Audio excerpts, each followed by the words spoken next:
ഞായറാഴ്ചത്തെ വിശേഷങ്ങൾ കഴിഞ്ഞിട്ടില്ല കേട്ടോ. പെരുന്നാളിന് പോയത് ഞായറാഴ്ച രാത്രിയാണ്. ഇത് ഏകദേശം ഒരു ഉച്ച സമയമായപ്പോൾ ഞാനും ചേട്ടായും മാത്രം ഇറങ്ങിയതാണ് കേട്ടോ. ഒരുപാട് കാര്യങ്ങളൊന്നുമില്ല, കുറച്ച് കാര്യങ്ങളേ ഉള്ളൂ. എന്നാലും അതിനകത്ത് വളരെ ഇമ്പോർട്ടൻ്റ് ആയിട്ടുള്ള കാര്യങ്ങളുണ്ട്.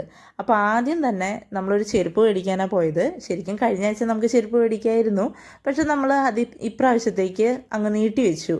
കാര്യമുണ്ട്, പറയാം.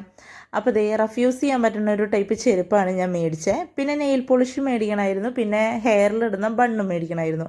ഇത്ര സാധനങ്ങളെ മേടിക്കാനുണ്ടായുള്ളൂ. അപ്പോൾ ഇപ്രാവശ്യത്തെ ക്യാമറാമാൻ എന്ന് പറയുന്നത് നമ്മുടെ ചേട്ടായിയാണ്. അത് കാരണം കൊണ്ട് ഭയങ്കര ആധികാരികമായി തന്നെ പുള്ളി വീഡിയോ എടുത്തിട്ടുണ്ട്. അപ്പോൾ ഞാൻ എനിക്ക് ആവശ്യമുള്ള സാധനങ്ങളൊക്കെ നോക്കി പറക്കിയൊക്കെ എടുത്തു. അവിടെ നോക്കി മേടിക്കാൻ നിന്നാൽ ഇഷ്ടംപോലെ സാധനങ്ങളുണ്ട്.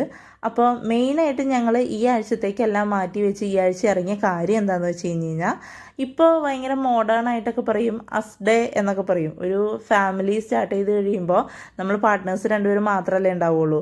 പിന്നെ കൊച്ചുങ്ങളൊക്കെ വരുമ്പോൾ അവർക്ക് പ്രയോറിറ്റി കൊടുക്കുമ്പോൾ നമ്മുടെ ഒരു സമയത്തിനും ബോണ്ടിനും ഒന്നും നമ്മൾ പ്രയോറിറ്റി കൊടുക്കില്ല.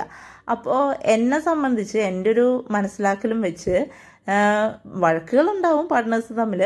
അപ്പോൾ ഇച്ചിരി ഉള്ള വഴക്ക് ഒരുപാട് നേരം നിൽക്കുന്നതും ഇടയ്ക്കിടയ്ക്ക് വഴക്കിടുന്നതും ഒക്കെ എനിക്ക് തോന്നുന്നു ആ ഒരു ബോണ്ടും കാര്യങ്ങളൊക്കെ ഇച്ചിരി ഒരു ഗ്യാപ്പ് വരുന്നതുകൊണ്ടാണ്, നമ്മൾ ഭയങ്കര സ്ട്രെസ്സായിട്ടിരിക്കുന്നതുകൊണ്ടാണെന്ന് എനിക്ക് തോന്നാറുണ്ട്.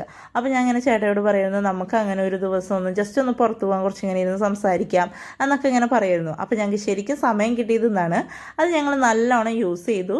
കുറേ നേരം ഇരുന്ന് സംസാരിച്ച് ഫുഡൊക്കെ കഴിച്ചിറങ്ങി. അപ്പോൾ വീട്ടിൽ പപ്പയ്ക്കും അമ്മയ്ക്കും മോനുമായിട്ട് കുറച്ച് പാപ്പമൊക്കെ മേടിച്ച്, പിന്നെ അവിടെ പച്ചക്കറി കടയിൽ കയറിയിട്ട് നമുക്ക് ആവശ്യമുള്ള കുറച്ച് പച്ചക്കറിയും കാര്യങ്ങളൊക്കെ മേടിച്ച് ഞങ്ങൾ വേഗം വീട്ടിലെത്തി.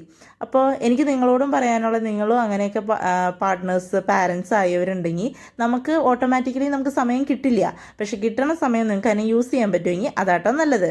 അപ്പോൾ ഇഷ്ടപ്പെട്ടാൽ ലൈക്ക് ചെയ്യാനും സബ്സ്ക്രൈബ് ചെയ്യാനും മറക്കണ്ട.